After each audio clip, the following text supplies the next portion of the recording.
Ser podcast.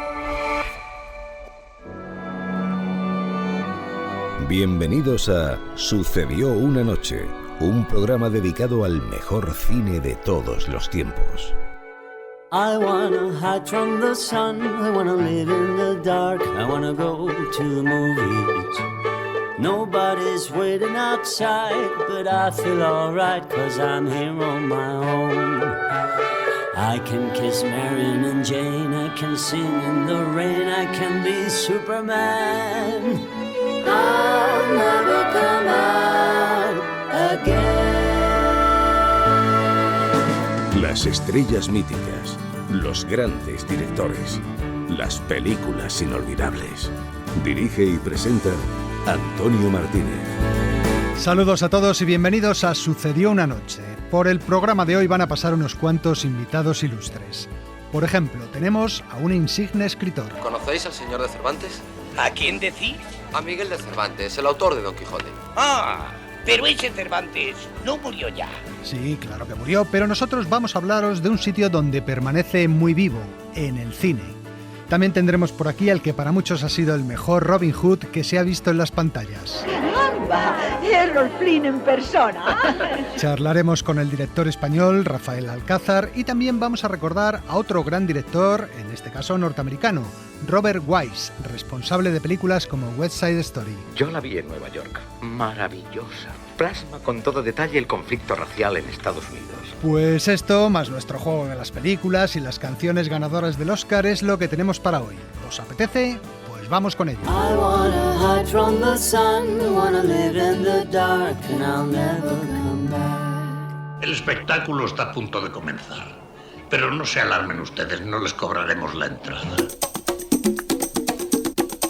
Lo que el cine nos dejó. Es tan difícil ser alguien que la gente no olvida.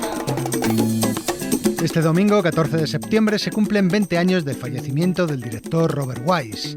Cineastas como Steven Spielberg o Ron Howard le citan siempre como una de sus grandes influencias. Mucha gente le conoce como el director de West Side Story o Sonrisas y Lágrimas, pero Robert Wise fue mucho más que eso, y lo vais a comprobar en el siguiente reportaje. La carrera de Robert Wise representa como pocas cómo era trabajar en el viejo sistema de estudios de Hollywood. Un día le encargaban rodar un western como La ley de la horca, con James Cagney vestido de vaquero. Vivimos alejados del mundo, donde la única ley es la mía. Si encuentro mis caballos, encuentro al asesino. Y si encuentro al asesino, lo ahorco. Tengo que cumplir mi propia ley, yo. Otro día un peplum, como Helena de Troya. ¡Héctor! Ya está decidido, Andrómaca. Aquiles, por él cayeron mi padre y mis hermanos, Héctor. Mientras continúes con vida, los tengo a todos en ti. Pienso vivir, Andrómaca, para ti y para nuestro hijo. Al mes siguiente, una de terror, como El ladrón de cadáveres, con Boris Karloff y Bela Lugosi. ¿Quiere que yo también venda cadáveres a los médicos?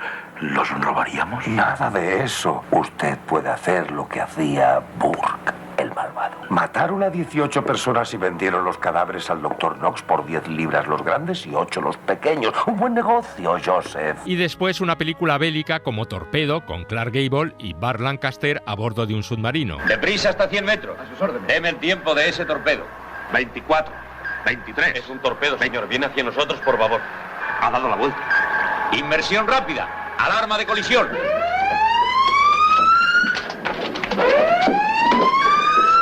Robert Wise. Con el paso de los años me he dado cuenta de que hacer películas de géneros diferentes es un proceso continuo de aprendizaje. Robert Wise fue un director que nunca pretendió dejar su sello de autor en sus películas ni ser el más original o el más moderno. Prefería ceder todo el protagonismo a la historia que contaba, limitándose a hacer su trabajo con diligencia y eficacia. Cuando me dispongo a hacer una película, investigo para conocer la realidad y los hechos de ese tema, para saber con qué estoy tratando y hacerlo bien.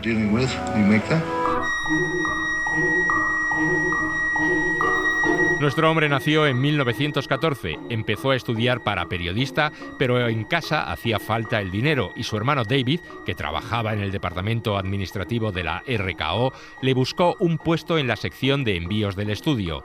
Wise tenía por entonces 19 años y se pasaba el día llevando paquetes de un lado a otro. De ahí pasó al departamento de sonido y luego al de montaje, donde empezó como ayudante. Nombre: Quasimodo. Soy el campanero de Notre Dame. Esta película, Esmeralda la Cíngara, fue la primera en la que el futuro director ejerció de montador jefe. Su gran momento como editor llegó cuando Orson Welles se fijó en él y le fichó para el proyecto en el que estaba trabajando. Una potente figura de nuestro siglo, el Kublai Khan de América, Charles Foster Kane. Robert Wise aportó su ojo clínico al ritmo y a la novedosa estructura de Ciudadano Kane, y lo hizo tan bien que acabó siendo candidato al Oscar al mejor montaje. Su salto a la dirección llegaría 2 años después de forma inesperada. Wise se vio obligado a sustituir de urgencia al director Gunther von Fritsch en El regreso de la Mujer Pantera, secuela de la famosa película de terror. Él solo era el montador, pero cuando el director fue despedido, se hizo cargo de la película. ¡Qué sorpresa! ¿Tú conoces a mi amiga? ¿Pero qué estás diciendo? Murió antes de que nacieras. ¿Por qué la llamas tu amiga? Siempre estamos las dos jugando juntas, ahí fuera en el jardín. Es verdad. ¿En el jardín? ¿Estará ahora allí? Sí, aparece siempre que la llamo. Era el año 1943. A partir de ese momento, Robert Wise se convirtió en ese director todoterreno del que hablábamos al principio. Director eficaz, ante todo, y que siempre destacaba por su acertada planificación y por su manejo del ritmo narrativo, como demostró, por ejemplo, en la película Nadie puede vencerme, un film de cine negro ambientado en el mundo del boxeo que fue pionero en la acción que se desarrolla en tiempo real. Los 70 minutos que dura la película. Little Boy tiene planes para el joven Nelson y no le gusta que nadie interfiera en sus planes. Tú mismo dijiste que Stoker no puede ganar. Sí, eso le dije a Little Boy. Pero él siempre quiere asegurarse contra accidentes y quiere saber que el dinero que invierte está asegurado. Mi chico cumplirá, Danny. El cine de Robert Wise tenía en general un importante tirón popular. Uno de sus primeros éxitos fue el clásico de ciencia ficción Ultimátum a la Tierra, que contaba la llegada a nuestro planeta de una nave extraterrestre para advertirnos del peligro de la proliferación de armas atómicas. No nos interesan los asuntos internos de vuestro planeta, pero si amenazáis con extender vuestra violencia, la Tierra quedará reducida a un montón de cenizas. La elección es simple: con nosotros y vivir en paz, o perecer víctimas de vuestra insensata ceguera actual. Esperaremos vuestra respuesta. Wise destacaba también como un buen director de actores. Con Marcado por el odio, otra película ambientada en el mundo del boxeo, lanzó la carrera de Paul Newman. ¿Cómo te llamas? Rocky. ¿Rocky qué? Graciano, Rocky Graciano. Ah, como el vino italiano. Sí, como el vino italiano. De acuerdo, vete corriendo a los vestuarios y di a Chuck que Irving Cohen ha dicho que te den un par de guantes y un casco. Y gracias a Quiero vivir, Susan Hayward ganó el Oscar a la mejor actriz por su papel en este drama que funcionaba como un alegato contra la pena de muerte. ¿Qué sensación le produce ver a su hijo ante la amenaza de la cámara de gas? ¿Qué sentiría usted en mi lugar? ¡Maldito! ¡Por favor! ¡Quieta! Ayúdeme a llevarla. Robert Wise otra vez. Susan tenía reputación de ser una gran actriz, muy profesional. Una estrella de su envergadura no aceptaría un papel así sin leer el guión, pero ella lo hizo tras leer un simple tratamiento de 3 páginas.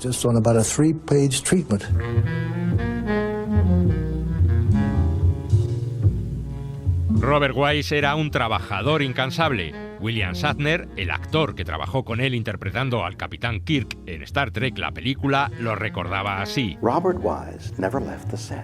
Wise nunca dejaba el plató. Estaba allí desde las 8 o las 7 de la mañana hasta las 9 o las 10 de la noche. E incluso para comer no se iba nunca. Se quedaba observándolo todo. Dónde colocaban los raíles para la cámara, la iluminación. Observaba todo lo que hacían los que trabajaban en la película. Se mantenía en el flujo del rodaje. En los años 60, Wise se acercó a un género que todavía no había sondeado. Algún sueño oculto, piense. Bueno, siempre he deseado que mi vida fuera más musical. Y gracias a 2 musicales consiguió los mayores éxitos de su carrera.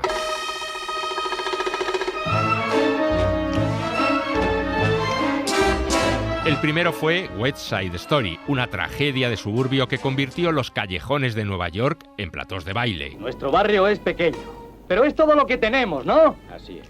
Y quiero conservarlo como siempre, a puñetazos. Pero si ellos traen navajas, a navajazos. Y si traen pistolas, lo haremos a tiros.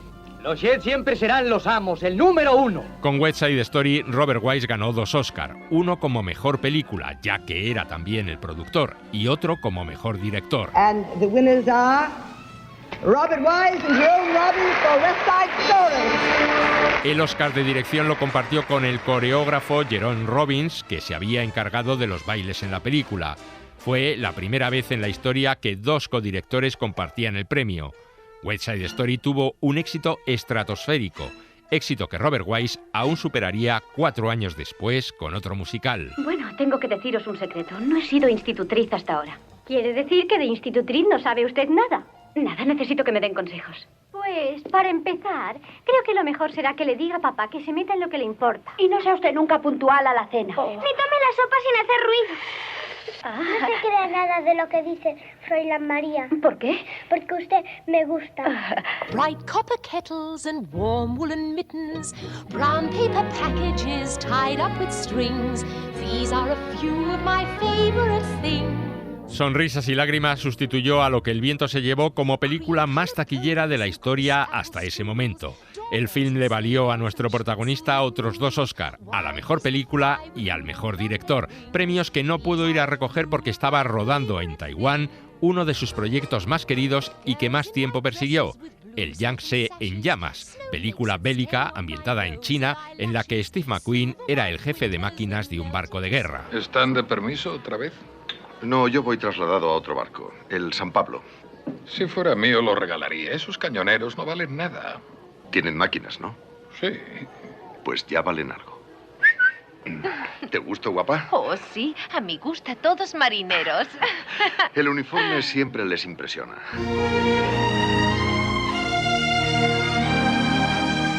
En los años 70, Robert Wise siguió demostrando su polivalencia con películas muy distintas.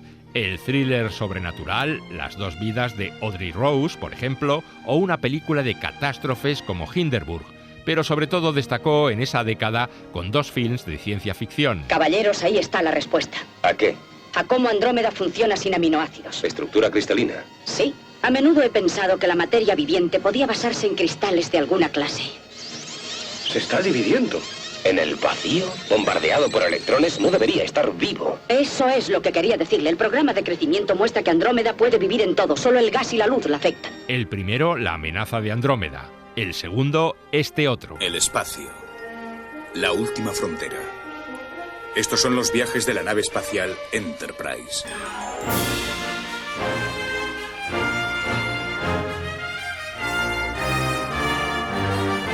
En 1979, Robert Wise dirigió Star Trek, la película, la primera entrega cinematográfica de la saga galáctica a la que dio un aire tan épico como solemne y filosófico. Señor Scott, un extraño objeto de increíble poder destructor está a menos de 3 días de este planeta. La única nave estelar capaz de interceptarlo es la Enterprise. Preparada o no, se lanzará dentro de 12 horas. Robert Wise no era un fan de la serie de televisión, pero su mujer sí, y fue ella la que le convenció para que aceptara dirigir la película. El día que comenzó el rodaje, reuní a todo el reparto en el decorado de la nave y les dije: me complace mucho estar rodeado de leyendas como vosotros. Star Trek, la película, fue prácticamente el final de su carrera. 10 años después, en 1989, regresaría al cine para rodar un nuevo musical, Rooftops, que sin embargo esta vez pasó totalmente desapercibido. Pero durante los 80, Wise no se alejó de la industria del cine. Fue presidente de la Academia de Hollywood entre 1985 y 1988. Antes lo había sido de la Asociación de Directores de América y también dirigió el Comité de Proyectos Especiales durante 24 años.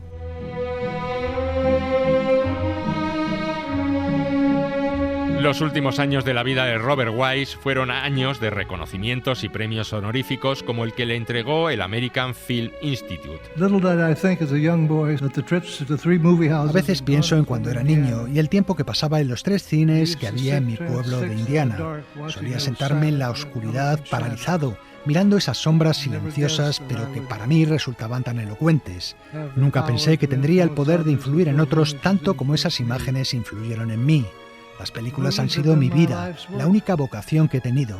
Con ellas he aprendido el buen trabajo que se puede lograr cuando diferentes personas colaboran juntas, y las historias que contamos en ellas me lo han enseñado todo sobre las vidas humanas. En 2005, el Festival de San Sebastián le rendía también homenaje con una retrospectiva. El director estaba enfermo y no pudo asistir al certamen, pero envió a su mujer en su lugar. El mismo día en que ésta llegó al festival tuvo que regresar precipitadamente a su país cuando le informaron de que Robert Wise había fallecido esa noche víctima de una insuficiencia cardíaca. Tenía 90 años.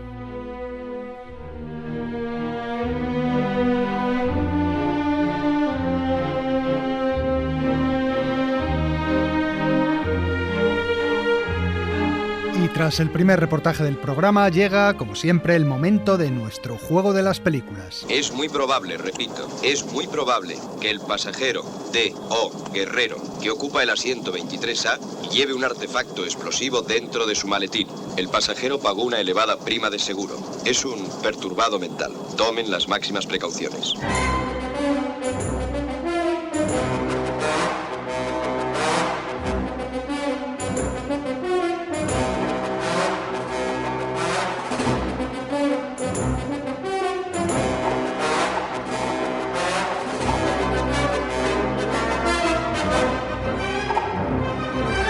¿Saben lo que dice Julio Verne? No.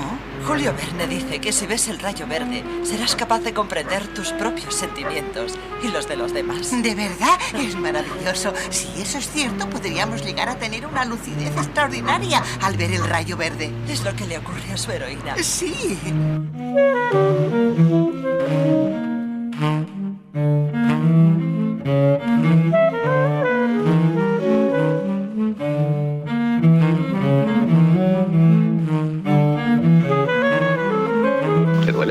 Sí, debería cuidarse más los dientes. Aquí tiene una caries muy grande. ¿Están a salvo? Ya le he dicho que no...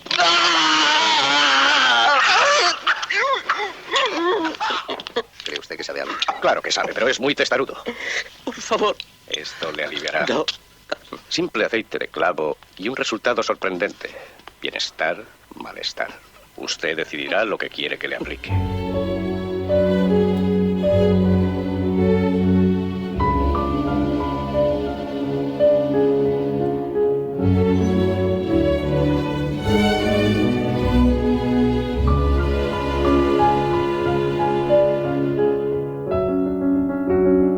Pues estas eran las tres películas que teníais que adivinar hoy. Empezábamos con una de los años 70, Aeropuerto, la película dirigida por George Seaton que puso de moda las películas de desastres aéreos en aquella década. Su tema musical era obra de Alfred Newman. La segunda película era la más cinéfila y quizá la más difícil de las tres, aunque en compensación su título se decía varias veces en el diálogo. El rayo verde, del francés Éric Rohmer, estrenada en 1985 con música de Jean-Louis Valero. Y terminábamos con Laurence Olivier torturando con instrumentos de dentista a Dustin Hoffman en Marathon Man, otra película de los años 70, en este caso dirigida por John Schlesinger, con banda sonora de Michael Small. Dale un título y lo escribirá. Enciclopedia Curiosa del Cine. Parece más una bomba que un libro. Como muchos ya sabéis, este viernes ha llegado a nuestras pantallas la nueva película de Alejandro Amenábar, El cautivo, que cuenta los años en los que Miguel de Cervantes estuvo preso en Argel, secuestrado por piratas que reclamaban un rescate por su libertad. Con este motivo hemos buscado en nuestra enciclopedia el capítulo dedicado a Cervantes y el cine, por supuesto.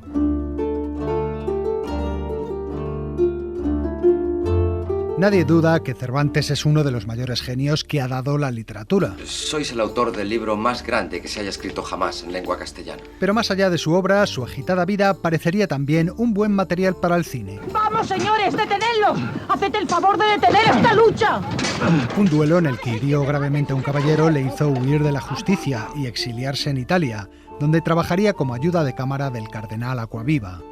Más tarde fue soldado al servicio de don Juan de Austria, luchando en las campañas de Túnez, La Goleta y destacando especialmente en la batalla de Lepanto, donde recibió una herida que le inutilizó la mano izquierda. Soy el capitán Diego de Urbina al mando de uno de los barcos que luchó a vuestras órdenes en Lepanto. Estuvo siempre en su puesto y por su gran valor, don Miguel de Cervantes fue el héroe de ese barco. También pasó tiempo en prisión. Miguel de Cervantes Saavedra, en nombre del brazo secular de la justicia, debo llevaros preso. Primero en Argel y más tarde en España, acusado falsamente de irregularidades en su trabajo como recaudador de impuestos.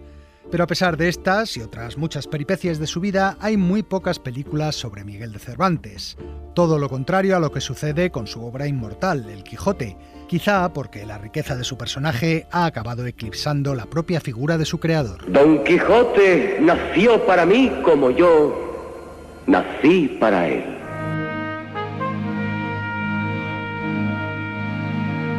El primer largometraje que recreaba algunos episodios de la vida del escritor fue Cervantes, dirigido en 1967 por el norteamericano Vincent Sherman y en el que el actor alemán Horst Buchholz le ponía rostro. En esta película participaban estrellas como Gina Lollobrigida, Louis Jordan, Fernando Rey o José Ferrer, que interpretaba al Bey de Argel, que decidía sacar provecho de las capacidades de su cautivo. Todo cuanto llega al puerto debe ser enviado aquí. El 12% de su valor, incluidos los rescates, pertenece a mi sultán. Vos comprobaréis las listas con el recaudador del puerto, examinaréis los depósitos y vigilaréis las cuentas. Y si me niego a participar en este horror, ¿qué pasará? ¿Volveréis a la prisión o iréis a hacer trabajos forzados? En los años 80, Televisión Española estrenó la miniserie Cervantes, dirigida por Alfonso Hungría y con Julián Mateos dando vida al escritor. ¿Vuestra merced es escritor? Sí, buen mozo. Escritor es lo que soy. A estas alturas de mi vida es algo de lo que ya estoy seguro. Aunque él no os lo ha de decir, nuestro hombre es el autor de un libro que habrá oído nombrar vuestra merced. El famoso Don Quijote de la Mancha. ¿Vuestra merced es Miguel de Cervantes? Todavía alcanzo a saber que ese es mi nombre. Tengo en muy alta estima su obra, señor. Su libro es superior al Dante, incluso al Homero. Un Cervantes ya viejo, enfermo y arruinado era ayudado por unos pocos amigos. Un noble francés vino a rendir pleitesía al señor Cervantes hace una semana y le asombró que un escritor de tan grandes méritos estuviera sumido en la miseria. He pensado que podríamos elevar un memorial al rey donde se recogiesen los méritos del señor Cervantes al servicio de la corona. Amén de las glorias obtenidas con su pluma para la patria. Y a través de la elaboración de ese memorial íbamos asistiendo a los distintos episodios de su vida.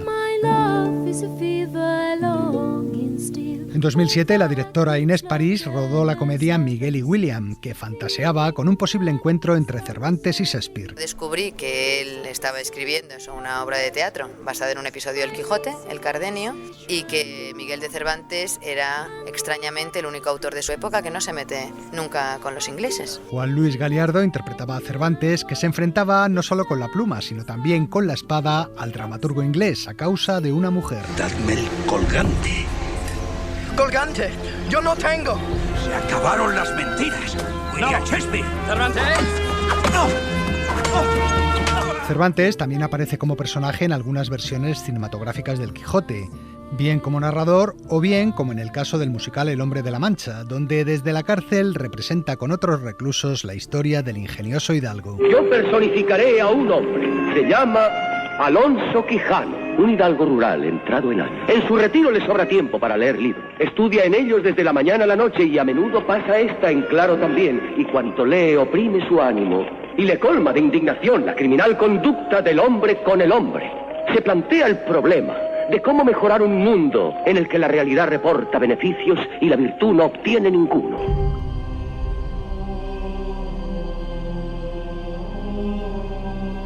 Pero, como decíamos antes, lo que sí hay, y muchas, son adaptaciones al cine de su obra magna. Don Quijote de la Mancha, el caballero de la triste figura.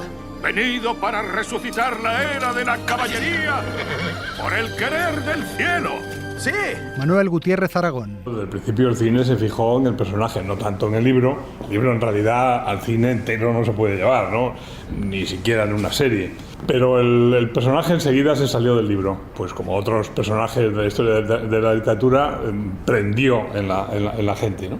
El personaje, además, uno de los grandes inventos es tener al lado su contrafigura, que era Sancho Panza. O sea, que aquel hombre lo inventó muy bien. Actores como Peter O'Toole, Fernando Fernán Gómez, Alec Guinness, Fernando Rey o Jonathan Pryce han encarnado al personaje. Ahora eres Don Quijote. Vale. Don Quijote. ¿Y? Acción. La primera película sobre el Quijote data de 1903. A partir de ahí hay decenas de adaptaciones, algunas por parte del cine internacional y otras dentro del cine español. La primera vez que me acerqué a un Quijote fue en el cine. Vi un Quijote cuando yo era pequeño, que era el Quijote de Rafael Gil, que me gustó muchísimo. Me gustó muchísimo porque en España, aquella España gris, aburrida y autoritaria, entonces de pronto vi una película que, siendo española, pues era como una cosa de la libertad, de gente con imaginación, y me gustó mucho. Don Quijote de la Mancha, dirigida por Rafael Gil en 1947, sigue siendo una de las mejores versiones que se han hecho de la novela de Cervantes. Una producción que en su día tuvo un enorme éxito popular. Rafael Ribelles daba vida al caballero de la triste figura. Has de saber, sobrina, que en este mismo lugar he muerto a 4 gigantes como 4 torres. Ya se ve que fue dura jornada. Así sudáis. No es sudor, sino sangre de las heridas que he recibido en la batalla. Sobrina, dame de aquella preciosísima bebida que me trajo el sabio Alquife, el gran encantador, amigo mío. Sí, traeré para que quedéis sano y sosegado. Manuel Gutiérrez Aragón, al que escuchábamos hace un momento, también dirigió otras 2 de las mejores producciones hechas en España sobre la gran obra del escritor. En los años 90 lo hizo para televisión, con una miniserie protagonizada por Fernando Rey en el papel de Alonso Quijano y Alfredo Landa como su fiel Sancho Panza. Mira, Sancho, contempla lo que tenemos ahí delante. Más de 30 desaforados gigantes. Ahora mismo pienso entrar en batalla con ellos y quitarles las vidas para enriquecernos con sus despojos y arrebatarles su reino. Y ya en 2002, Gutiérrez Aragón adaptó para el cine la segunda parte de la obra de Cervantes, en la película El caballero Don Quijote. Esta vez era Juan Luis Galiardo el que veía visiones y Carlos Iglesias el escudero que intentaba hacerle entrar en razón. Aventura tenemos, escudero mío. Estos seres brutales deben tener allí secuestrada a una reina, o por lo menos a una infanta. Pues a mí me parece que es una noria para subir el agua del río y regar las huertas. ¿Cuándo has visto tú que se guarden princesas en norias? Eso debe ser la rueda de un puente levadizo de un castillo o fortaleza. No es un castillo, señor.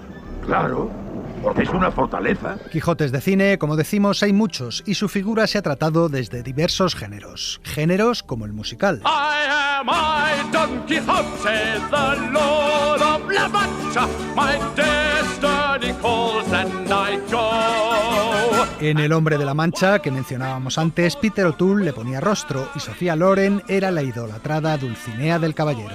Os traeré el vino. Mi señora, no está bien que seáis vos quien me sirva, os lo imploro. Decidme solo vuestro nombre. Aldonza. Mi dama quiere burlarse. Aldonza, os digo. Ese nombre será de una moza de fogón o de alguna de las doncellas que sirven a mi dama. Su historia también se ha abordado desde la comedia.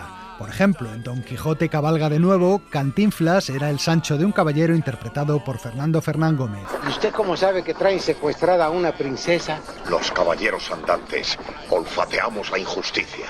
¿Y por qué la traen secuestrada? Quieren casarla con un príncipe, pero ella ama a Gerineldo. ¿Y en qué trabaja ese Gerineldo? Es trovador. ¿Trovador? ¿Y lo quiere cambiar por un príncipe? Pues yo creo que ha de estar loca. Porque ¿qué? Por venir tiene un trovador. Apenas si ganará 3 doblones al mes que no le alcanzan ni desdoblándolos. Hay también varias versiones en dibujos animados, como la que hizo para televisión Cruz Delgado. Ya sabéis, Sancho, Quijote, Quijote, Sancho. O la de José Pozo, ya en este siglo, realizada en animación 3D y titulada Don Quijote. Mi querido Sancho, pasa. Te estábamos esperando.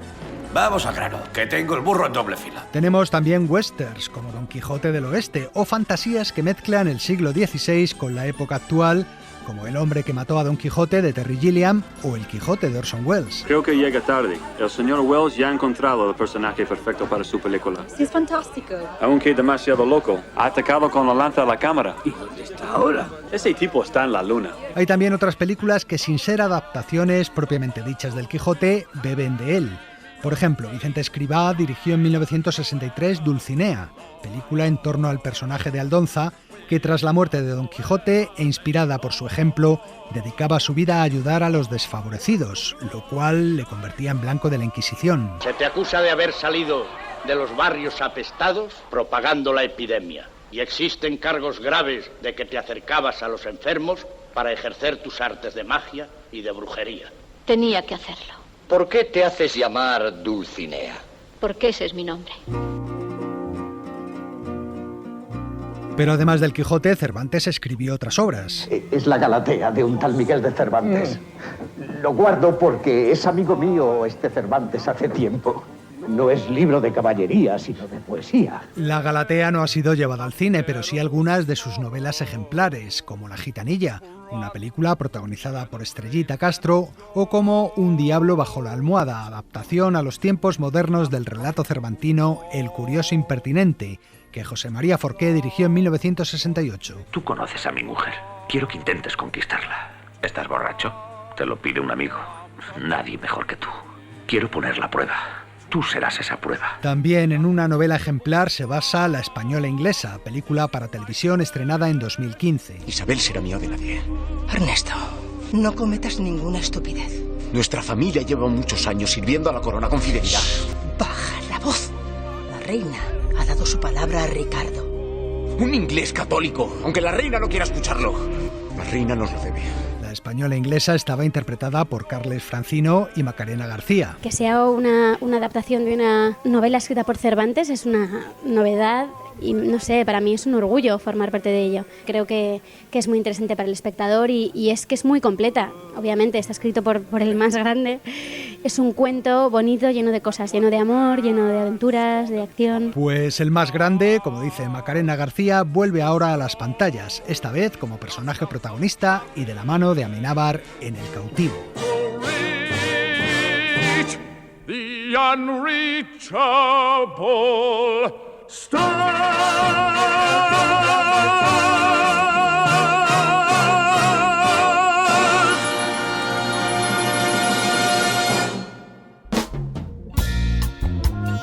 Si ese avión despega y tú no estás a su lado, te arrepentirás. Tal vez no hoy ni mañana, pero sí muy pronto y para el resto de tu vida. El cine de su vida. Es de Casablanca. Toda mi vida he estado esperando decirlo. Hoy hablamos con Rafael Alcázar, el veterano director de películas como Corsarios del Chip, Besos de gato o El laberinto griego, que fue el primer film que rodó Penélope Cruz antes de Jamón Jamón, de Vigas Luna. Rafael Alcázar tiene 77 años y a pesar de estar perdiendo la vista, sigue trabajando. Su último trabajo es un documental titulado El poeta del corazón, sobre el premio Nobel de Literatura Vicente Aleixandre. Un film que se presentó hace unos meses en el Festival de Málaga y que se puede ver en la plataforma RTVE Play.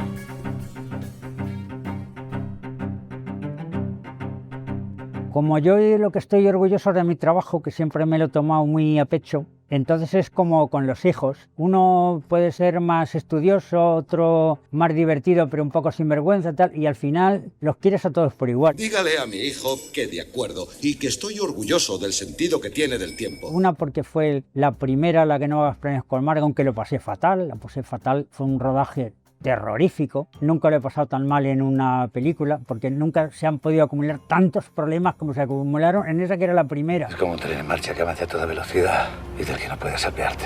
No tienes fuerzas para eso. Llega un momento que no puedes volver atrás y sigues avanzando. Luego, quizá la que más he disfrutado fue la del laberinto griego. Pero bueno, Gardón, ¿tú te crees que se puede encontrar un griego en cada esquina? Porque es la que he tenido un poco más de medios y he tenido más tiempo para elaborar algunas cosas. En las demás películas he tenido que ir siempre un poco a matacaballo, ¿no? Siempre con menos presupuesto del que debía y con menos tiempo del que debía. Entonces, el laberinto griego fue la única... ¿A quién busca?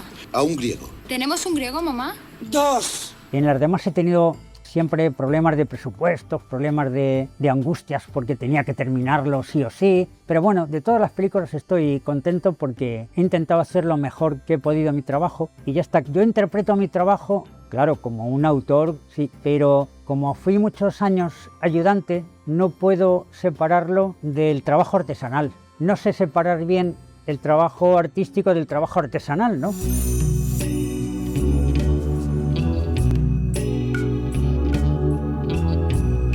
Vigas Luna habló conmigo y me pidió ver las escenas. Entonces propuso a Penélope Cruz hacer la película. ¿Qué haces tú aquí? ¿Cómo que qué hago yo aquí? Llevamos Rupert y yo buscándote toda la noche. ¿Buscando a quién? A un hombre fantástico. Y como Penélope era muy jovencita y sus padres eran bastante religiosos, pues no sé cuál de los dos se opuso. Y entonces Penélope me dijo, ¿tú qué opinas? Digo, hombre, ¿cómo que qué opino? Si es que tú no sabes quién es Vigas. Y la Penélope ni siquiera sabía quién era Vigas, no sabía del prestigio que tenía Vigas en Francia en aquel momento, que era una cosa tremenda. Y digo, pero tú sabes quién es Vigas, pero si es que te puede lanzar al estrellato, pero tienes que hacer este trabajo. No, es que no quieren mis padres porque me tengo que desnudar, tal. Pórtate bien y cepíllate los dientes. Sí. Acuéstate pronto y nada de tele, ¿eh? No, nada de tele, nada. Hablé con ella como 5 o 6 veces para convencerla de que tenía que aceptar este trabajo. Tenía dudas Vigas y me pidió todas las escenas que yo había rodado con ella de la película, ¿sí? Y realmente todo lo que usted podía hacer ya lo ha hecho. Y muy bien, asombrosamente rápido. Ha sido relativamente sencillo. No queremos molestarle, pero usted ya ha terminado su trabajo. Ahora es cosa nuestra, compre. O sea que de alguna manera soy un poco culpable de que hiciera esa película, ¿sí? Jamón, jamón.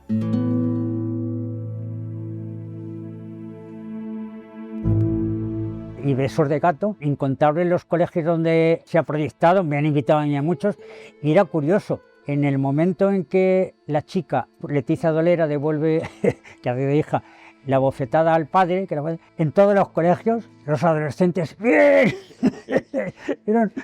Me tengo que acordar de esto porque me da risa, ¿no? Dicen, parece que estaban esperando ver este momento. ¿Por qué, papá? ¿Por qué? ¿Qué pasa? ¿No te gustan mis clientes? ¿Qué tienes tú que ver con esa gente? Les defiendo, soy abogado. ¿Pero por qué? ¿Por dinero? Dime algo que no se haga por dinero. ¿Cómo crees que pago tu colegio? ¿Tu ordenador? ¿Tus clases de baile? No lo entiendo. Yo no lo quiero ese precio. Además, la película, aparte de ser un poco...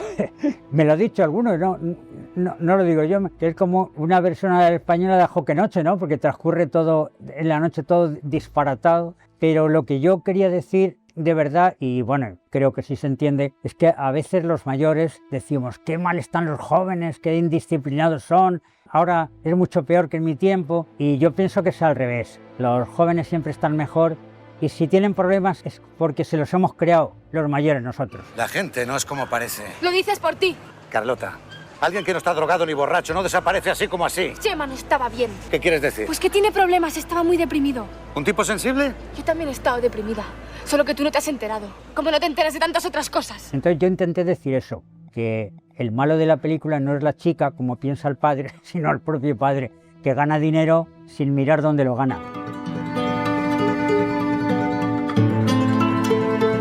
Yo había conocido a Vicente personalmente cuando yo estaba estudiando de universitario, porque mis padres tenían una casa en Miraflores donde pasábamos el verano, y en el camino a la plaza principal pues siempre pasaba por delante de la terraza del Hotel Victoria, y Vicente con bastante frecuencia tomaba allí café.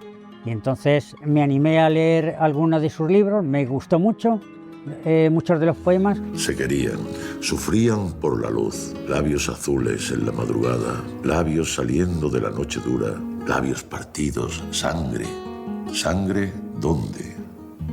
Se querían en un lecho navío, mitad de noche, mitad de luz. Y entonces a mí también se me había quedado el personaje en el olvido. Digo, jolín, yo me había olvidado del propio Vicente, pero lo mismo que yo, toda España se ha olvidado de Vicente, con lo majo que era como persona, que lo comprobé personalmente, y el extraordinario poeta que era. No sé, es una injusticia tremenda que se le haya olvidado, precisamente cuando está renaciendo la poesía en España entre los jóvenes, tanto como lectores como de autores, ¿no? Y entonces me parecía que era obligado recordar a este hombre. Vicente Aleixandre es el poeta del amor por excelencia. Ha sido uno de los grandes poetas de la literatura universal. En Francia se habrían hecho 2 o 3 películas de cada uno de estos autores, y Vicente además por su vida tiene una trayectoria de sus amores apasionados, que además con muchas peripecias de anécdotas y cosas de esas, y sí, es lamentable. Yo al hacer el documental, fíjate que lo he pensado más de una vez. Digo, joder, si conservase mis ojos me habría atrevido a preparar un proyecto de ficción, porque es una vida apasionante. Sucedió una noche. El cine clásico en la SER. Jack Bourbon presenta En pos de la aventura. ¡Rumbo a estribor!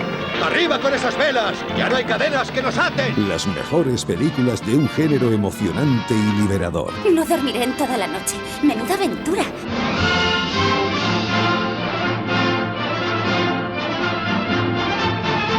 ¿Qué tal, amigos? Robin Hood es uno de los personajes más visitados por el cine de aventuras.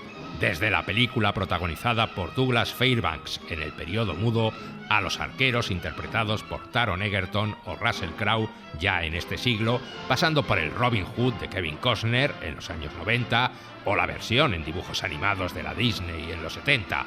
De todos ellos, el más inolvidable es probablemente el que interpretó Errol Flynn en 1938 en Robin de los Bosques a las órdenes de Michael Curtiz, que es la película que os traigo hoy. Esta película sirvió para asentar las bases arquetípicas del personaje y de su historia, líneas esenciales de las cuales han bebido la mayoría de películas posteriores. Después de 8 siglos, nadie tiene la certeza de si Robin Hood existió o no en realidad. Algunas leyendas sugieren que es posible que allá por el siglo XIII existiera un arquero en los bosques del condado de Nottingham que asaltaba a los viajeros en los caminos y repartía el botín entre sus hombres. ¿Quién era Robin Hood antes de ser Robin Hood? Al parecer, las crónicas judiciales de Nottingham hablan de un noble sajón llamado Robert Hood que cayó en desgracia ante el gobernador normando. Robert Hood, por los poderes que me ha otorgado su majestad el rey, decreto que pasen al trono vuestras tierras, vuestro título y todo cuanto poseéis. Desposeído de todo, el caballero se refugió en el bosque junto a un puñado de leales. Mitad leyenda, mitad realidad, lo cierto es que el héroe de las mallas verdes pronto cautivó la imaginación de los británicos. Componen canciones sobre vos y vuestros hombres, y sobre los trucos que inventáis. Nos mantienen vivos, señor Hood. Las primeras baladas populares inglesas en las que aparece Robin Hood son del siglo XV.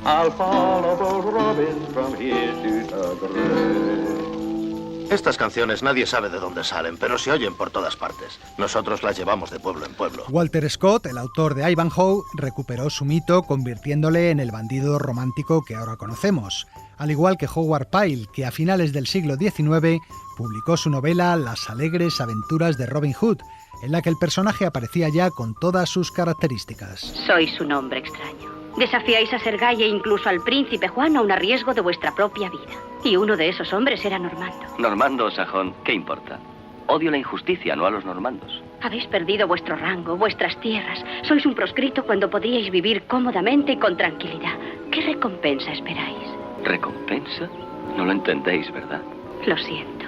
Creo que empiezo ahora. El cine recogería después el testigo de la literatura, convirtiéndole en un icono del género de aventuras. Y dentro de este género, como decía Bourbon hace un momento, ninguno tan alegre y carismático como el Robin Hood de Errol Flynn.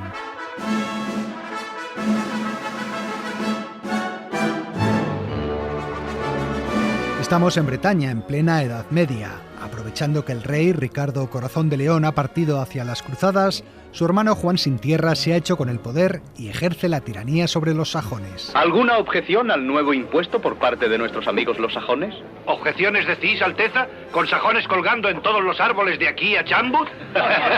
Bien dicho, Sir Geoffrey, pero no exageremos, sino ¿quién cultivará nuestras tierras y pagará nuestros impuestos? Pero sí hay una excepción, el caballero Robin de Locksley, conocido como el mejor arquero del reino. Tiene también fama de luchar siempre contra la injusticia. Es fuerte, noble y valiente, como demuestra nada más empezar la película al presentarse solo en el castillo para cantarle las 40 al usurpador Juan Sin Tierra. ¿Me estáis llamando traidor? ¿A vos? Sí. ¿Cómo llamar al que se aprovecha de que el rey está ausente, usurpa el poder y luego, con la ayuda de una pandilla de asesinos, pretende robar el importe del rescate a los indefensos sajones? Rescate que no servirá para libertar al rey Ricardo, sino para comprar vuestro derecho al trono. La escena acaba con Robin huyendo por las almenas y los soldados que se ven incapaces de atraparle. Así comienza una historia de sobra conocida. El arquero es declarado proscrito y se cobija en el bosque de Sherwood, donde organiza un ejército popular para derribar al tirano. Os he reunido aquí como ingleses libres leales a nuestro rey. Mientras él reinó, vivíamos en paz. Pero al usurpar el poder el príncipe Juan, Ser Guy y los suyos se han lanzado al asesinato y al pillaje. Todos hemos sufrido su crueldad. Amputación de orejas, ceguera con hierros candentes, incendio de nuestros hogares, malos tratos a nuestras mujeres. ¡Ya es hora de ponerle fin! ¡Robin tiene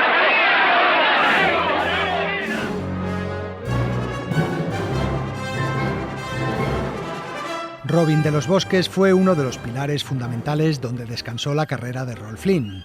El actor dotó al personaje con rasgos de su propia personalidad, ese aire vitalista, esa forma de cortejar a Marian. Hay mucho en el personaje de ese golfo encantador que fue Errol Flynn. A fe mía que sois un bribón audaz. Robin, me gustáis. Su Robin era como él, rebelde, alegre y fanfarrón. Os aconsejo refrenar vuestra atrevida lengua. Me pedís algo a lo que no estoy acostumbrado. Además, en ninguna otra película el actor se topó con un personaje más agradecido. El blanco está muy cerca. ¿No podríais alejarlo para que suponga mayor dificultad? ¡Alejad el blanco 20 pasos! Tiro con arcos, saltos y piruetas acrobáticas, escalada de torreón a lo Romeo... Todo un desafío para sus facultades atléticas, sin olvidar ese duelo final a espada entre Robin y Sir Guy, de lo mejor que se ha hecho nunca en este tipo de escenas. Vuestra espada, Gisborne. ¿Sabéis alguna oración? Rezaré una por vos.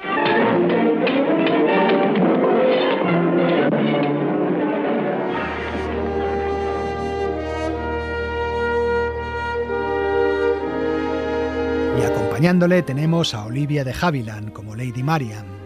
Robin de los Bosques fue la tercera de las 8 películas protagonizadas por la pareja tras El Capitán Blood y La carga de la Brigada Ligera. Es un hombre valiente, temerario, distinguido, gentil y muy bueno. Y decidme, milady, cuando notáis que los mira, ¿no sentís como un dulce cosquilleo que recorre vuestra espalda de arriba a abajo? Errol había cortejado a Olivia desde que la conoció, pero ella no cedió a los encantos de su compañero hasta el rodaje de esta película, cuando Flynn ya se había separado de su esposa Lilida Mita.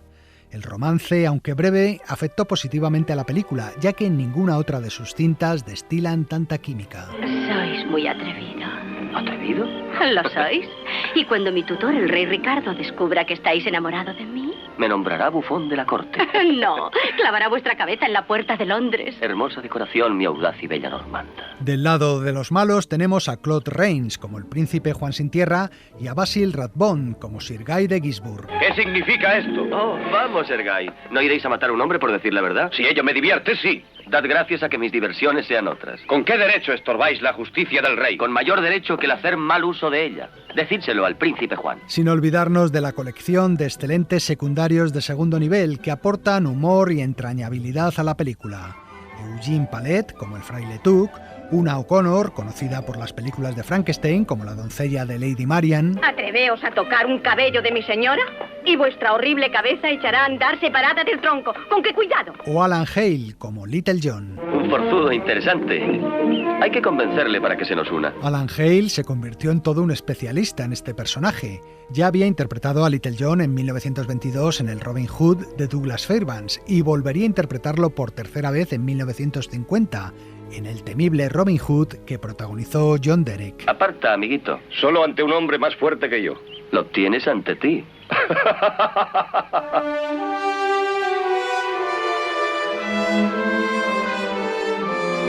Con un presupuesto de $2 millones, Robin de los Bosques fue la película más cara de las producidas hasta entonces por la Warner. Y eso que los exteriores se rodaron cerca de Los Ángeles. Las escenas del bosque de Sherwood se filmaron en Bidwell Park, en la ciudad de Chico, uno de los parques municipales más grandes de los Estados Unidos. El bosque es grande. Puede acoger, abrigar y alimentar a muchos hombres. Valientes, decididos, audaces. Amigos, si queréis luchar por nuestro pueblo, os necesito. ¿Estáis conmigo? Robin de los Bosques fue también una de las primeras películas rodadas en el por entonces innovador sistema de Technicolor, que exigía una sobreiluminación del plató, así como un maquillaje más denso para los actores.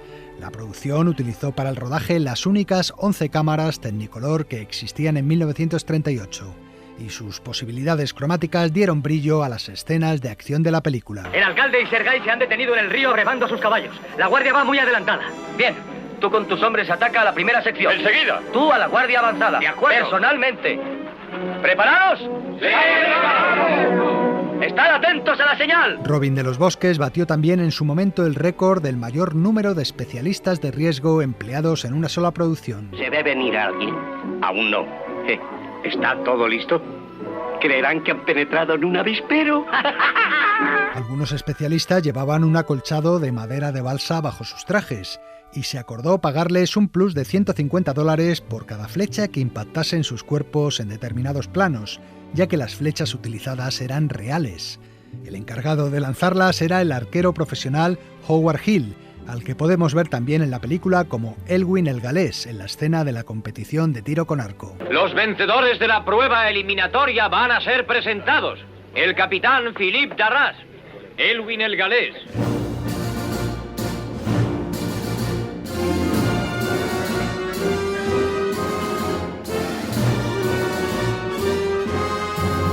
Robin de los Bosques constituye un entretenimiento de primera clase, gracias al ritmo que le imprime Michael Curtiz, a su excelente diseño de producción, al carisma de Errol Flynn y a la sutileza interpretativa de Olivia de Havilland. Una historia en la que se mezcla la comedia, el romance, el toque humano y sobre todo la aventura con mayúsculas. Han preparado todo esto solo para cazarte. Bien, ¿y qué? ¿Qué haremos sin ti si eso sucede? ¿Esas tenemos? Os habéis convertido en unos cobardes comodones.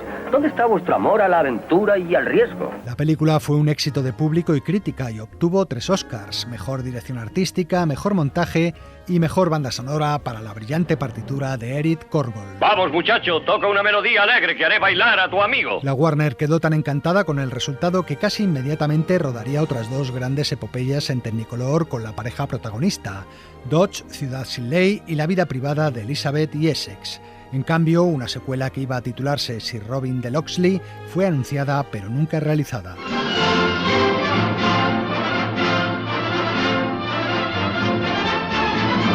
Robin de los Bosques pudo haber sido una película muy diferente a la que hoy conocemos. El protagonista inicialmente elegido era James Cagney, pero mientras se preparaba la producción el actor rescindió su contrato con la Warner y por ello fue sustituido por Flynn. También el director original no era Michael Curtiz, sino William Kickley, que incluso llegó a iniciar el rodaje.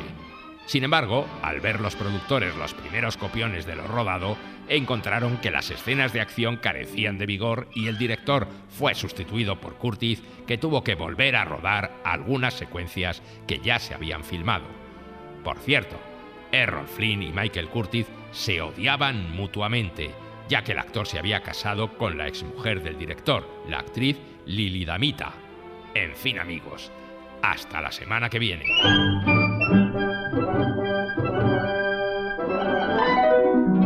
Continuará.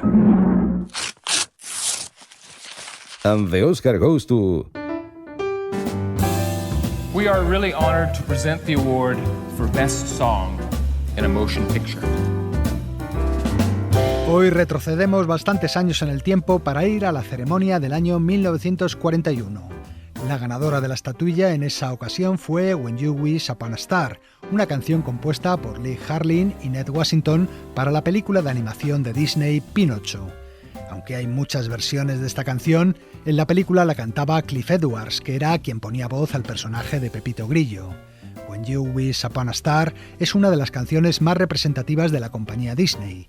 Sus notas suenan, por ejemplo, durante el logo de introducción del estudio en todas sus películas. La canción explica que cuando un niño pide un deseo a la primera estrella fugaz que ve por la noche, ese deseo se cumple. Eso era lo que hacía Pinocho y el muñeco de madera se convertía en un niño de verdad. Nosotros nos vamos a despedir con ella y lo que deseamos es que tengáis una feliz semana para que nos volvamos a encontrar aquí en Sucedió una noche dentro de 7 días. Adiós a todos. Makes no difference who you are. Anything your heart desires will come to you. If your heart is in your dream, no request is too extreme. When you wish upon a star, as dreamers do.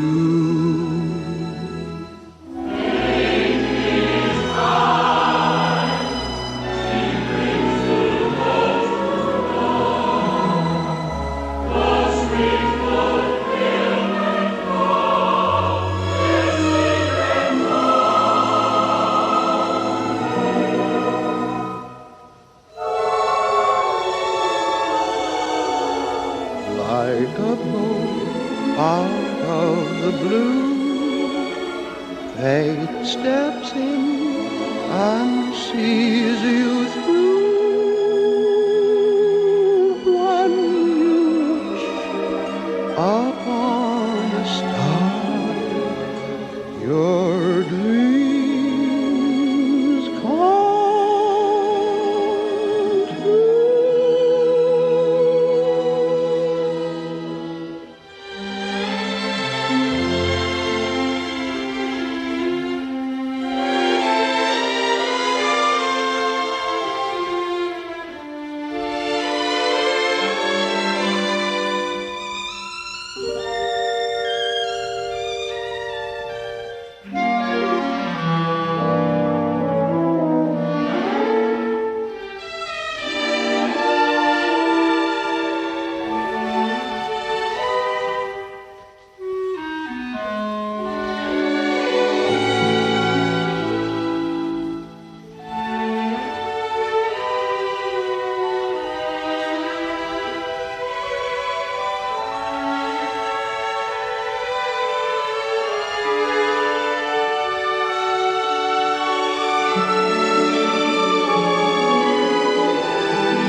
Para no perderte ningún episodio, síguenos en la aplicación o la web de la SER, Podium Podcast o tu plataforma de audio favorita.